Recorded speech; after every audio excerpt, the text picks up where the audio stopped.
In just a few hours, Budget 2019 will be unveiled. This will be seen as setting a definitive vision, not just for the next financial year, but for the policies that the Modi government in its second term will follow. If the economic survey is any indicator, large welfare schemes with catchy names will continue to dominate policy making.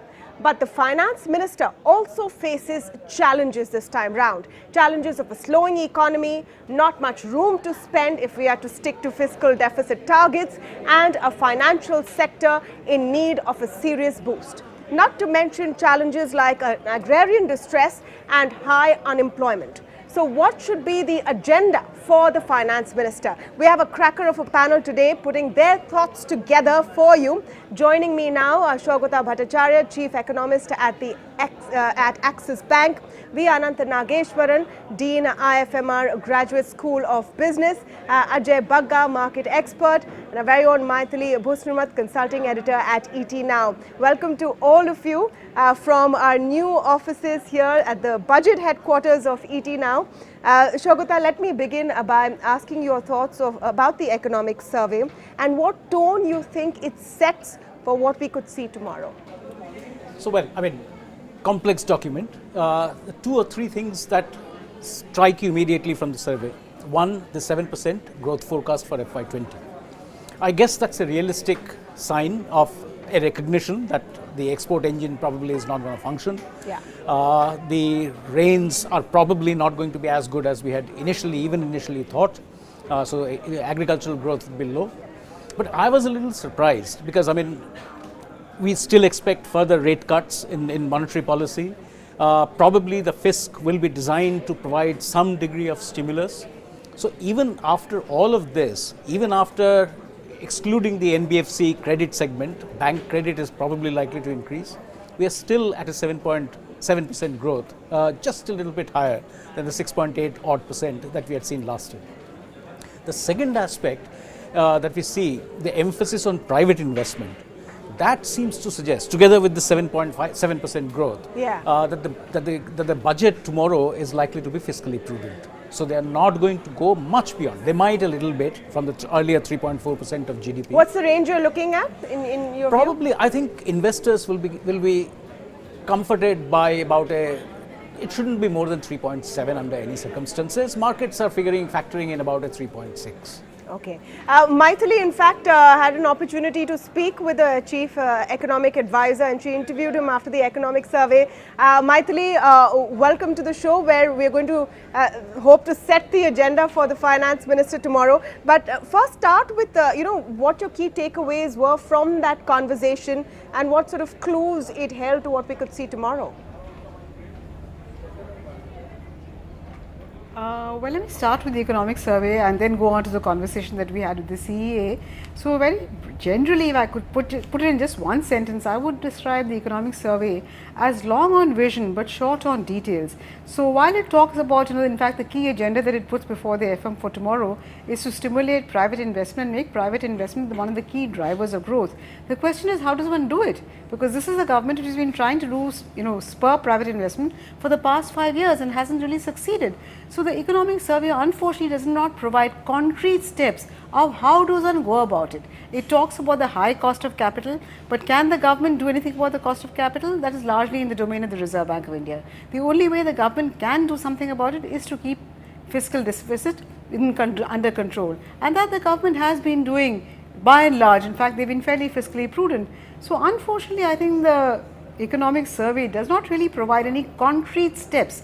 In fact, we did quiz the CA on this, and he just said, investment is very important. Of course, investment is important. Everybody knows that. But one needs to know how to then change it from being a theoretical construct to something in reality. And there, I'm very sorry to say, the economic survey does not really provide any specific steps. And we are looking to see what Nirmala Sitharaman can do. Is there anything concrete that she can do? I'm afraid not too much. Fiscal prudence is all very well, but for the moment, maybe some relaxation, some flexibility in that fiscal deficit target, as Saugata mentioned, is perhaps critical, because private investment is not going to come and step up to the plate. The only thing we can do is continue with public sector investment in the interim till animal spirits kick in once again. Okay, fantastic. I also want to bring in Mr. Nageshwaran into the conversation. Quick word on the economic survey, but then of course we'll shift our focus to what we expect from the budget tomorrow. And the reason we have such a spectacular panel today is to set the agenda. So Mr. Nageshwaran, do you think there was enough of a vision there in place in the economic survey which says we need an 8% annual growth to reach the $5 trillion economy target by 2024? Do you think there was enough of a vision there, and what do you hope to see tomorrow? Well, I think there was enough of a vision to give you a straightforward answer, because it said there is a need for 8% growth, and for that 8% growth it said we needed private investment, which is of course a truism, everybody knows that. But then it also went into some details on how to make the small, micro and medium enterprises into larger enterprises, and I think that chapter needs to be studied in detail.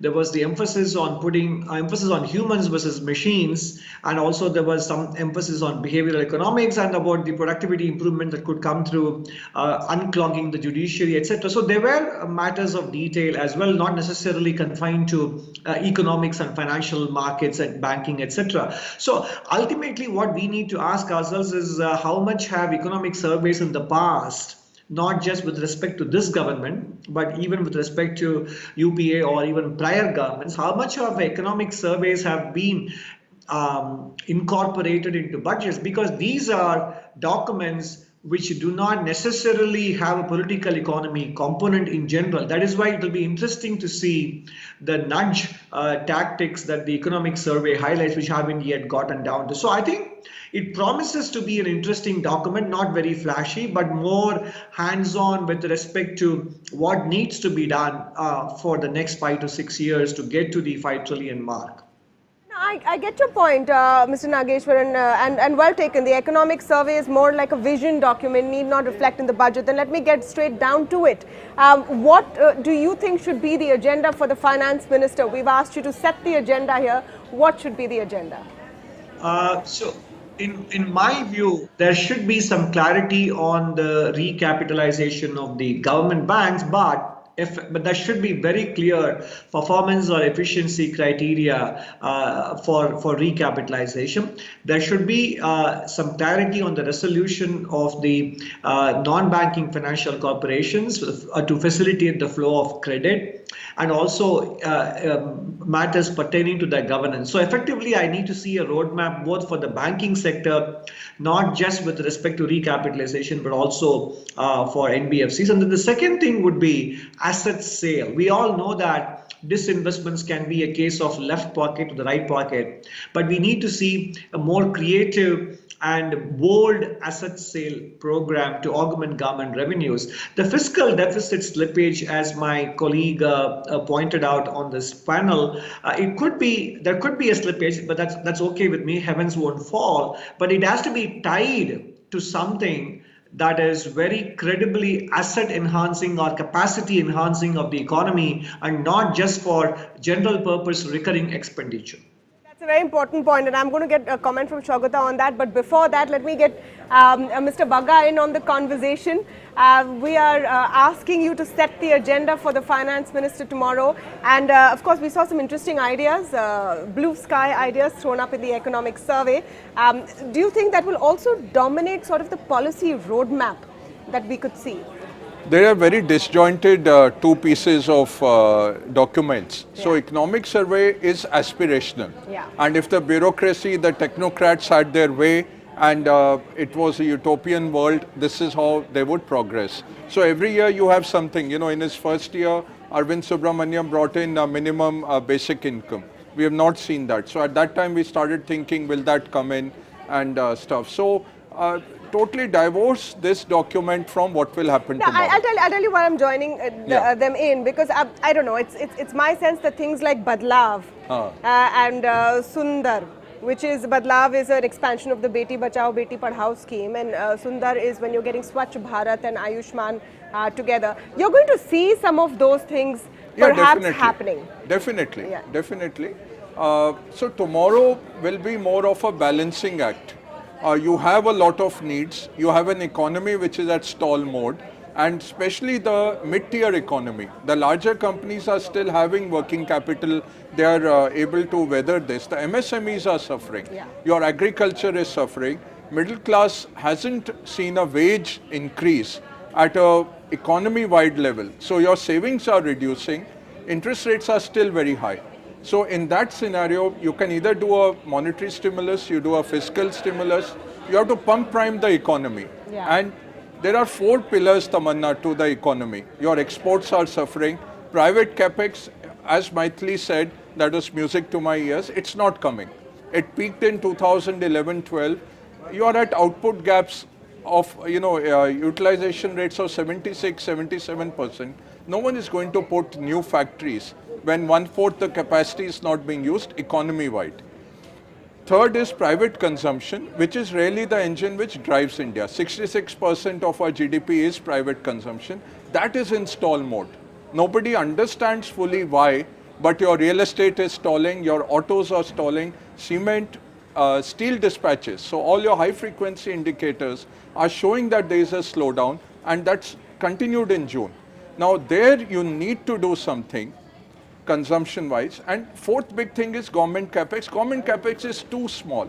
In such a huge economy, 3 lakh crores of government capex makes no difference. So if you make 3.3 lakh crores also, it won't make much of a difference in terms of what. So economic survey is practical in the way he's saying private capex is the way ahead. Yeah, private investment. But Yeah. what is the path for private investment? And Shokata, do you want to respond to the point Mr. Nageshwar made, that if you are going to give yourself some flexibility in fiscal Right. deficit, make sure where you're putting your money? No, I completely agree with that. So, I have a feeling you might see a separate carve out for the higher spends that you will see for infrastructure projects. It's a possibility.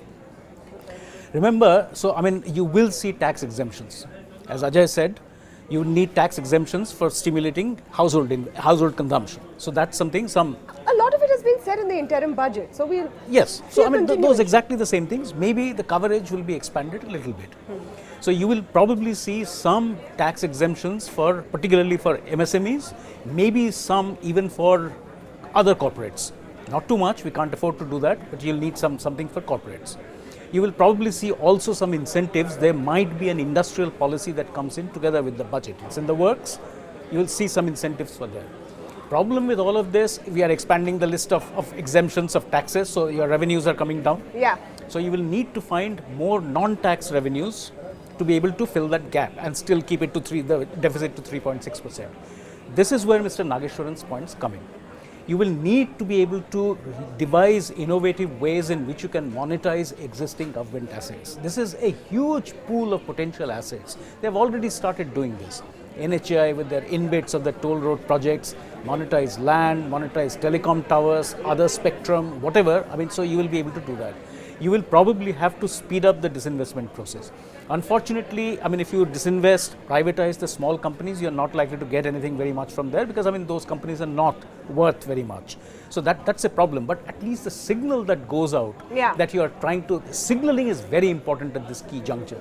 No, so, I absolutely. mean, together with the signal, you will try to mix the budget and try to fix out other. No, and absolutely signaling, like for example, the MTNL wage bill made such a huge hue and cry because people are wondering, why are you putting in money into dead assets in a sense. Now, Maithili, in fact, if I'm not mistaken, that was a question that you posed to the Chief Economic Advisor as well. And did you get a sense that divestment targets, and it's a huge target of 90,000 crore rupees, there could be some movement on meeting that, or could that target be tempered? What, in your view, could we see tomorrow on this front? Well, the CA didn't talk specifically about disinvestment, but I would agree with both Anant as well as Sogato that that is one, low-hanging fruit that the government should capitalize on. Where I disagree with Sogato is in terms of tax exemptions. I think our tax to GDP ratio, in fact, if you look at the survey, has in fact slipped further in the last year. So there clearly is no case whatsoever for tax exemptions.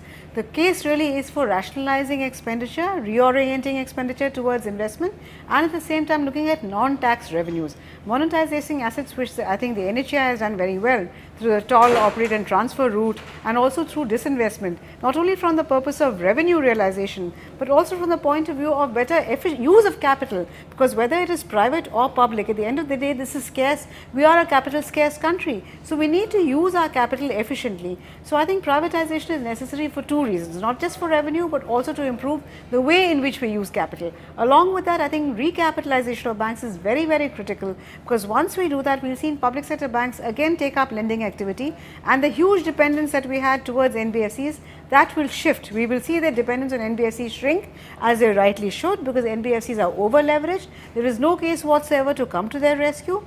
Public sector banks need to be recapitalized, and they could really help spur investment. So that really is the way forward, and I hope Nirmala Sitharaman does follow that very much more prudent approach, along maybe with a marginal slippage, but the markets will tolerate. Absolutely. We'll take a very short break at this point, but we're coming back with more expert views where we're setting the agenda for the Finance Minister. Stay tuned.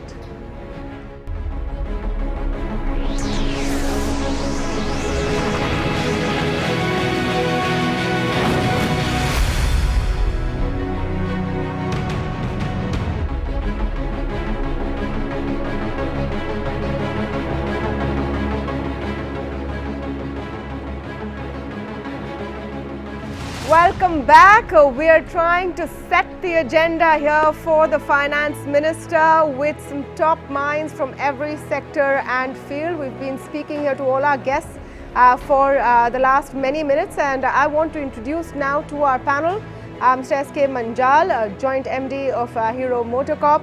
I'm also speaking with Siraj Hussain, former Agriculture Secretary.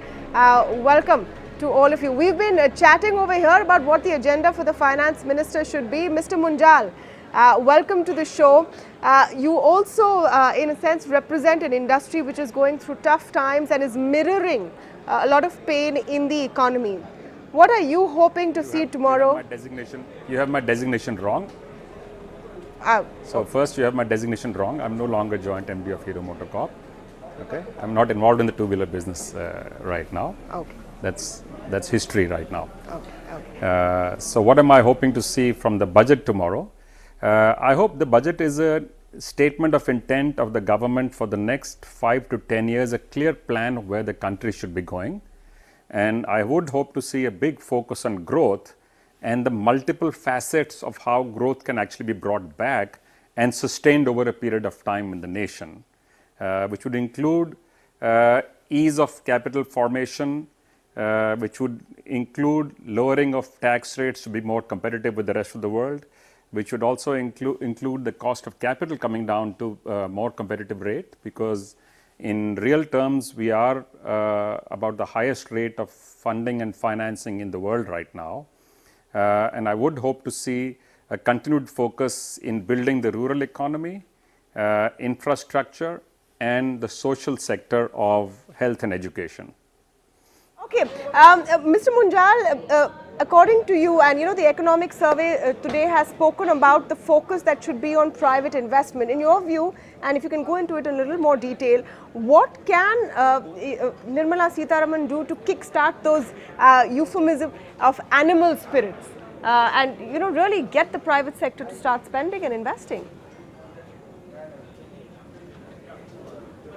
So one of the big issues has been around taxation.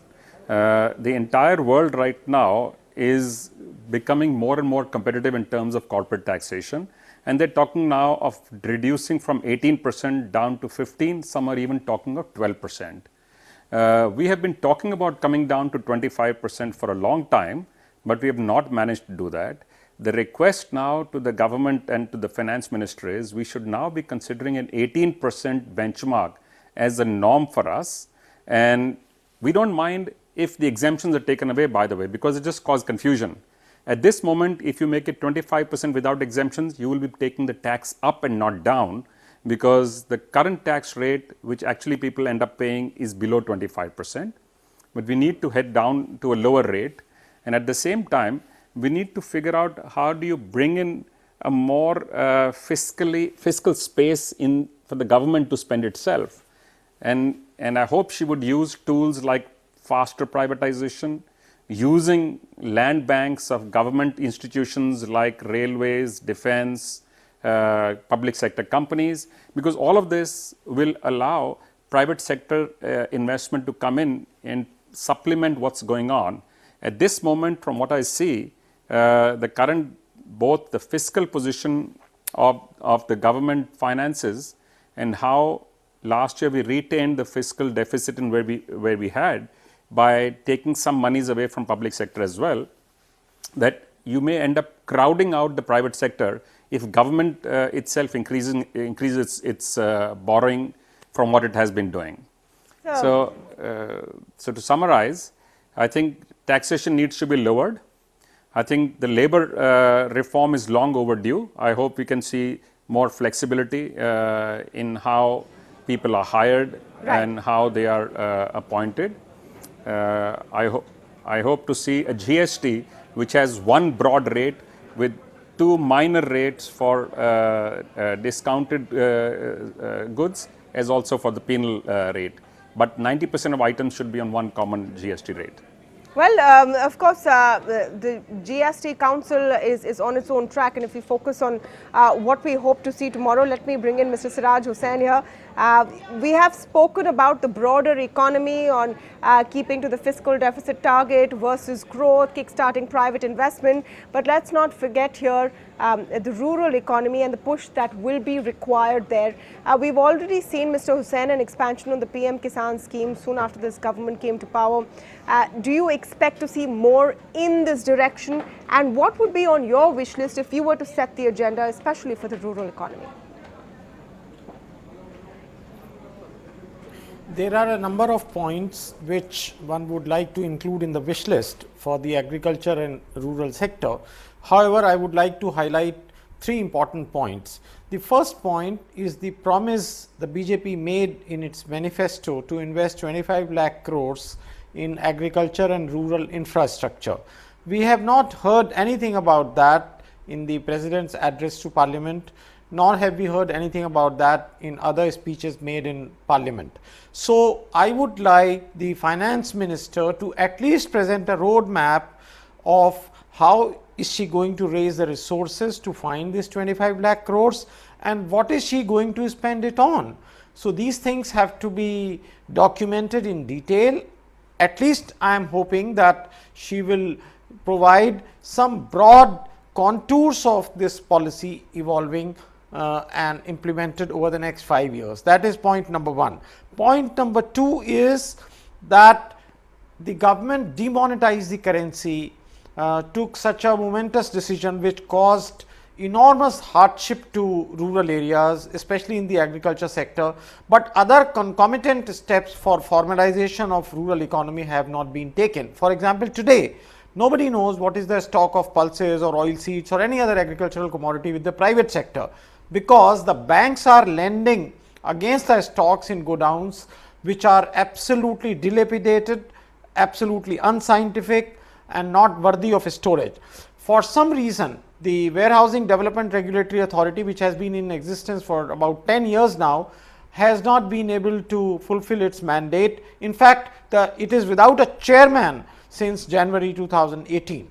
And thirdly, I would like the Finance Minister to do something realistic and something very drastic about water. It needs changing in crop pattern, it needs withdrawal of subsidy on water and electricity and a whole lot of other things. Now, I concede that these three things are easier said than done, but at least one would like to hear from the Finance Minister and the new government what do they want to do with the agriculture sector over the next 5 years. No, and to be fair, agriculture has been a major focus in the last many budgets that this government has, has put forward. And every time we talk about the fiscal health, and then you have these off-balance sheet borrowings, etc., which mark up the figures. But then the focus and the policy direction is what you see in the budget. So on that note, Shogata, do you think there will be that continued focus on welfareism, which is why I hark back to the eco survey as well?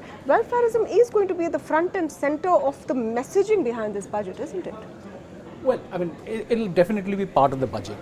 But I mean, you're already beginning to see. I mean, the PM Kisan scheme has been expanded. I mean, other forms of subventions have been done. So one is the use of technology, data, that came in the economic survey, which is very, very important. We are generating a mass of data. Yeah. And that data can now be used to localize provisions of subventions, subsidies, other payments that the governments make, to try to save on the wastage that is embedded in these subvention structures, and try to reduce that. Essentially, what needs to be done now, we were talking about this, that execution in corporate speak, policies and etc. will continue to be done. I mean, many people don't believe this, that the major policies are now done. So now we need execution, and for execution, with the key implementations that need to be done, it's in the domain of the states. So the center now needs to start coordinating, as Mr. Hussain said, that in the matter of agriculture, almost everything is with states. So the government now needs to engage with states to try to get drilled down to the tehsil level, the taluk level, etc., to try to get things moving on the ground, so that center-state cooperation is not just a matter of federalism. Now it's actually coordination between the center and the states to try to get some of these policies that have been going around for a while, as you mentioned, the agriculture. So the ENAM scheme, the National Agricultural Market Scheme, it's not very, I mean, it's incredibly, has huge potential, but hasn't been rolled out very, very thoughtfully. So, I mean, the government now needs to work with states on whether it be labor or land or agriculture or water conservation or whatever.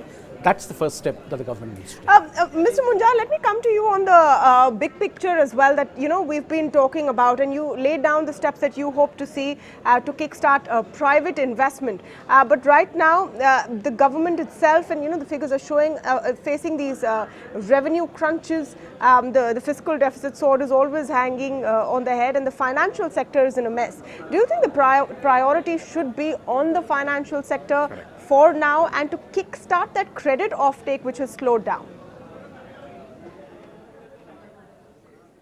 I think that's absolutely critical, by the way. I just want to go back to a point which was being made earlier. The key is execution. Our direction as a country, as policymakers, as government is absolutely right now at this moment. We are clearly in the right direction. We need to ease off more. We need to have more independent regulation, and certainly the effort has to be on execution and work, the center and the states working together. But going back to the point you made, I think there is enough data right now with the government and the GST Council and the states to start using data mining to ensure that those who are able to pay GST are, by the way, then also paying income tax. So the ability to link indirect and direct taxes, now we have enough firepower in our computing systems available with the revenue departments, that we need to use those intelligently now to raise revenues and raise collections, and thereby provide room for the financial sector to start performing. At this moment, the NBFCs are completely starved of funds, and the banks, which are flushed with funds, are actually risk averse. So we need to work on both ends at this moment. For the bank manager, individual bank manager, there are many of them who are hesitant to sign a loan agreement right now or a sanction, because they believe that 5 or 10 or 15 years later, after they've retired, if something goes bad with that loan without any malintent, they can still get hauled up. So we need to create this distinction between genuine transaction which has taken place and the industry or the environment having turned bad, and malified. So I think this sector has a key role to play in the growth in the economy and growth in the industry, both for the private as also, by the way, for the public sector. Absolutely. Maithili, I want you to come in on that part of the conversation and what we could see tomorrow. Is there enough room to increase sort of some kind of monetary support to public sector banks at this point, or will this have to be more of a signaling that we see in the budget? Well, there is enough room and more. In fact, this is one of the key failures of the government, the first tenure of the NDA government, that recapitalization bonds actually don't have much of a fiscal impact.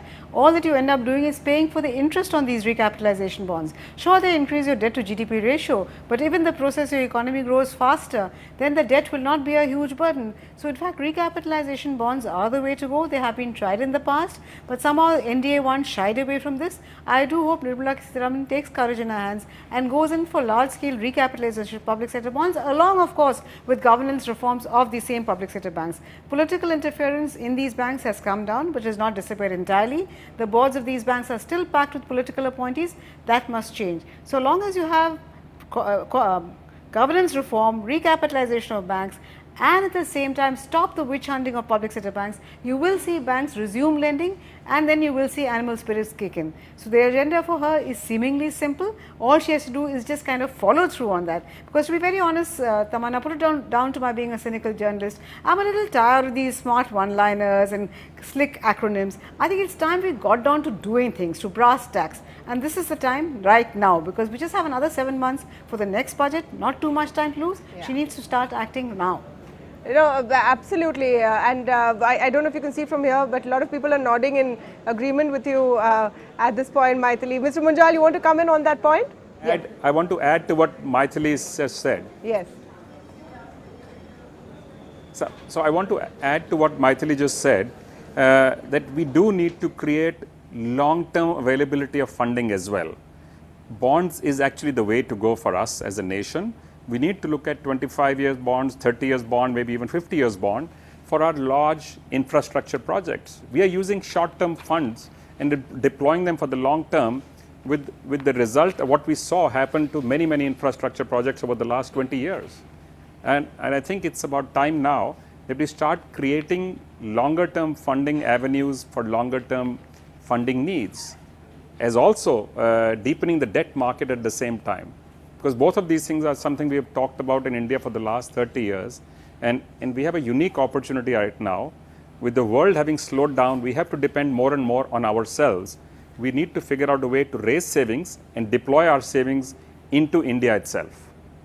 Absolutely. Mr. Nageshwar, let me bring you into this point of the conversation, because, and I want to take off from what Maithili has said. We've seen very smart acronyms, we've seen a good sort of positioning of the intent of the government, and just to put it into perspective, this is a government which has come back on a massive mandate. If there ever was a blue sky to take off from the eco survey, it's here in terms of political will and capability. Do you think that raises the benchmark higher? I presume this question is addressed to me, Nageshwaran, right? Yes, sir. Yes, sir.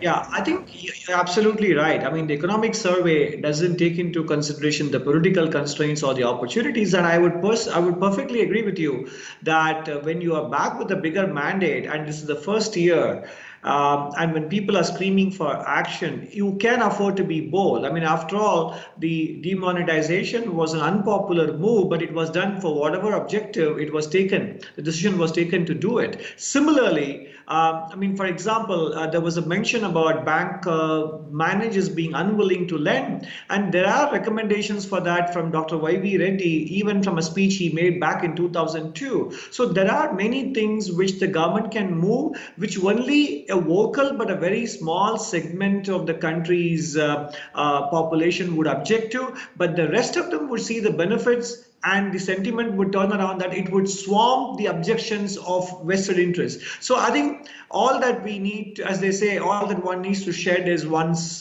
fear, because if you could get back with a bigger mandate, with a slowing economy and so much of uncertainty, then probably that message should be that you could actually reap even bigger political dividends with bolder action. No, I'm going to take that train of thought further to Mr. Bagga as well. We've been speaking over here, and I think most speakers have been pretty kind with setting their benchmarks for this government, and pretty realistic. But let's look at it from the perspective of the expectations of this government, the situation we are currently in, and the fact that they have no real impediment in their path in terms of the ability to push policy through. Of course, where the money will come from is a different question altogether, but they can really think out of the box here. Yeah, and you have a lot of political capital available. Exactly. Because for the first 2 years, the people will be very forgiving. It's again a new government. It's Modi 2.0.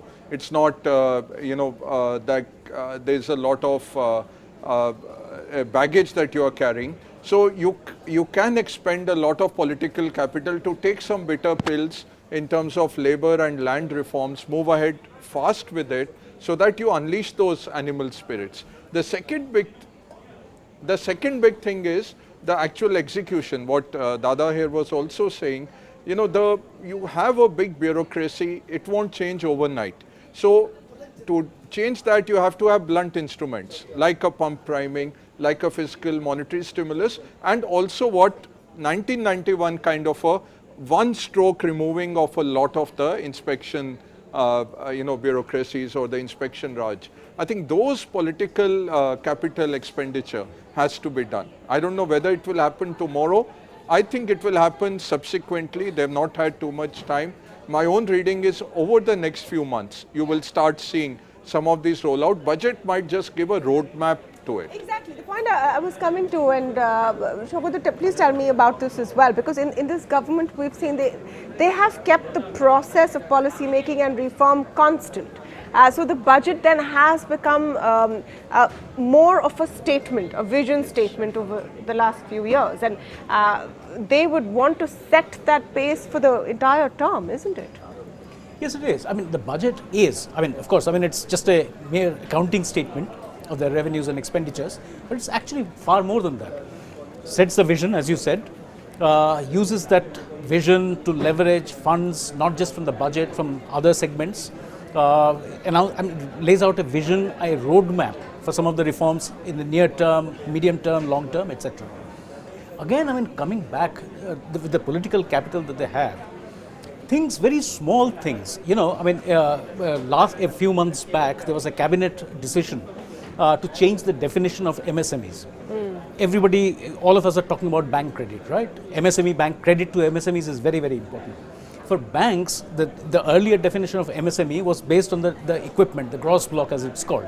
Then the cabinet approved a change to turnover. Turnover makes it very easy because you can read their accounting, financial statements, etc. So that still hasn't been notified. So things, very, very seemingly minor things, all come together with a cumulative effect, and that actually begins to create some of the animal spirits that you were talking about.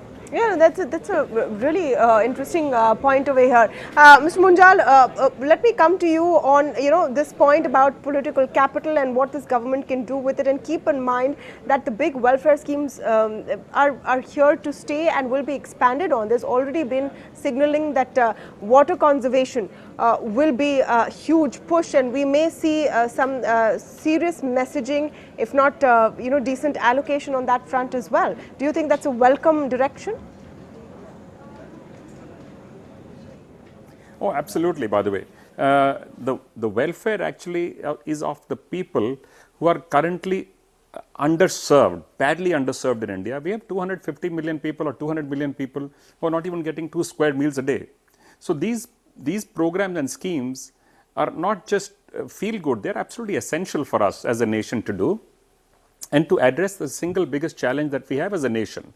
For us to be able to launch satellites and be a global economy is of course important and critical, but our single biggest challenge still continues to be the poverty that many Indians live in. So this has to be a twin track attempt for us to address both sides, to grow the top end of India, which is globally competitive now, and at the same time address things like water, sanitation, health. And by the way, water is probably the world's single largest under-addressed problem today. I believe in the water as an issue, we are about 25 years away from the way earlier, the way we used to talk about air pollution, we are now talking about water, and water stress is coming at a very rapid pace. I think there are two things we need to look at. Water as a fully integrated cycle, not just supply of water, all of the water systems. And second is to note that water, energy and food are inextricably linked. You can actually balance them. If you increase one, the other one drops. We need to find a fine balance between the two, at the same time cut down wastage. By the way, there is wastage in all of them at this moment, and look at how you balance the three of them to get the optimum use for India as a nation. And if we do that, it is possible, potentially possible, for us to have actually surplus in all three. Mr. Hussain, because you mentioned water briefly earlier in our conversation in the context of the use of water for crops. Do you think that that's one of those things where you can use your political capital to move the focus from water guzzling crops to which may be more profitable for farmers and realign that kind of usage? Now, this is something that maybe a less stable or a less popular government would find it difficult to do. This one possibly can. Of course, everyone thinks that this government has the mandate to undertake deep reforms. However, so far in the NDA 2 government under Mr. Modi, we did not see any serious hint of taking on reforms in the agriculture and food space, because they involve a very large number of population across states. Some of these states are ruled by the opposition. Now, what it means at the ground level is, if I can give you an example, it means that the farmers of Punjab and Haryana have to be weaned away from paddy. The farmers of Maharashtra have to be weaned away from sugarcane. Easier said than done, very difficult to do. However, even the first step has not been taken.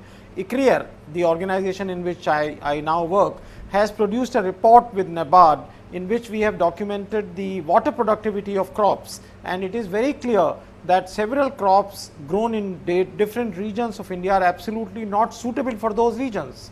Maharashtra, for example, should be providing more water to cotton rather than to sugarcane. Similarly, Punjab has absolutely no underground water to cultivate paddy. Now, these are very deep reforms, very difficult to do, but this government has the mandate, the capability and the support of the public. Whether they will travel that road or not, I do not know. I hope they do. Yeah, I'm going to take that thought across and actually pass the baton on our panel to pick one thing which you think is politically difficult, but with this capital the government can and should push through. Let me begin with Maithili.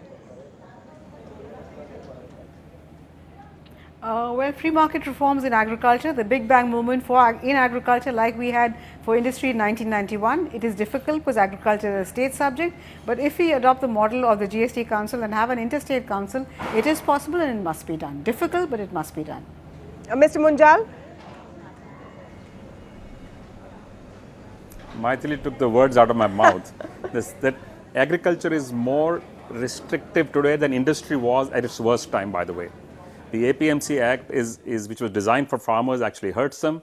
So the rural economy, I would say, going beyond agriculture and building the rural economy can truly build India into the kind of global nation that we all want to see. Industry has learned to take care of itself. We need to just clear the field for them, make them competitive in terms of cost, and the rural economy needs attention right now. Mr. Nageshwaran? Would you like to come in on that one politically difficult but must do item on your list? We can start with simple things like not imposing minimum export prices on agriculture when global prices rise. So, and also by importing agricultural commodities whenever there is a shortage, that is when you transfer the terms of trade improve in their favor, and you will be transferring resources from consumers to agricultural producers. Even these two small developments, besides all the good points mentioned about irrigation, etc., I think will turn the discourse and the tide in favor of the farm sector. Oh, most people have so far picked agriculture. Let me come to you, Shogata. Would you also pick agriculture, or there's a lot to be done in land, labor as well? So land is intimately tied with agriculture. So I would pick land. Agriculture, everybody knows. I mean, but something which frees up some of the land rationally from agriculture, increases productivity in agriculture and transfers that land to higher wage, higher productivity, which is a key theme for the economic survey. Yes. Increasing productivity. Yes. So transfer of rationalizing land usage, digitizing land records, and freeing up land which can be freed up from agriculture and transferred to higher productivity uses for services or manufacturing. Well, Mr. Bagga, what's your top pick? And remember, here we are also going blue sky. Yes. What we hope to see that could happen tomorrow. I think agriculture and land is mentioned, so I would say labor. You know, you need to free up private enterprise. It takes so many approvals to set up an enterprise. The hoteliers recently put up a note, 30 approvals are needed to start a restaurant. Yeah. You know, in real estate you need some 46 approvals. And every file you have to pay your way through. So I think a lot of labor reform and that ease of doing business has to get translated on the ground. Or at the top end you might have made it easy. Nobody needs to go to Delhi anymore. There's a lot of digitization now at the state levels that has to happen. So land, labor, ease of doing business, and also give some incentive to the entrepreneur to start off. So some kind of an investment allowance. The big bang capex will not come in overnight. The economy has to reach full capacity, only then the entrepreneurs will step in. The smaller guys, like this angel tax, making it tough for startups. I'm mentoring about 15 startups. Most of the time, I'm just helping them with risk management. You know, this is so interesting because even in the economic survey, the chief economic advisor talks about, focus on the infants, not the dwarfs, companies which have scope to grow instead of the ones which are stuck as small companies over time. And we can be providers to the world, Tamanna. With the digitization, the pipes are big enough. It doesn't matter where I'm standing or sitting in the world, I can serve the world. But you have to really make it free for them. Just say that up to this turnover level, we don't want any reports, we don't want anything from you guys. Make it easy. You know, that letting go is not happening. And then you put things like angel taxes on people, which, you know, the courts will throw it out. But you destroy that entrepreneur's working model, they cannot survive that 2-3 years that it will take for the courts. Absolutely. There's a huge wish list that we have seen this evening from our fabulous panel. Let's get them all on the screen as well. We've heard the best voices giving their agenda for the Finance Minister, and then we'll have to, of course, wait and watch and see what happens. I want to thank all of you for joining us today. But before we sign off on this very special edition of the India Development Debate, all through this week, we've been speaking to the top voices in every sector. We've distilled all of that gyan for you, and we're leaving you with some of those words of wisdom in the hope that the right people who have to make the decisions are also listening. Thank you for joining us.